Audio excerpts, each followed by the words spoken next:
आणि आता मोर्चाला देखील सुरुवात झाली आहे। आपण बघतोय की आज आंदोलनाच्या 22व्या दिवशी दिल्लीमध्ये विविध घडामोडी घडतायत। सकाळपासून आंदोलक या ठिकाणी मोठ्या प्रमाणावर जमायला सुरुवात झाली होती। दिल्ली पोलिसांकडून यांच्यावर लाठीचार्ज केला गेला, त्यांना रोखण्यासाठी बॅरिकेड्स लावण्यात आली।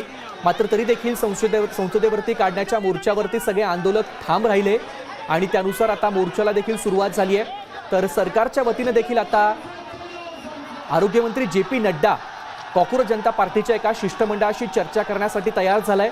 त्यामुळे यातून देखील आता काही तोडगा निघतो का हे बघावं लागेल। सोनम वांगचुक यांनी देखील रुग्णालयाच्या प्रशासनाला आज विनंती केली आहे।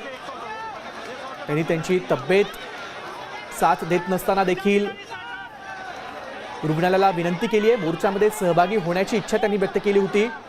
आता या पत्रावरती रुग्णालय प्रशासन नेमकी काय उत्तर देतं हे देखील बघणं महत्त्वाचं ठरणार आहे। या पाठोपाठ कॉकरोच जनता पार्टीचं जे शिष्टमंडळ जे.पी. नड्डा यांच्याशी चर्चा करण्यासाठी पोहोचलंय, त्यातून देखील काही सकारात्मक तोडगा निघतो का हे देखील बघणं महत्त्वाचं असणार आहे।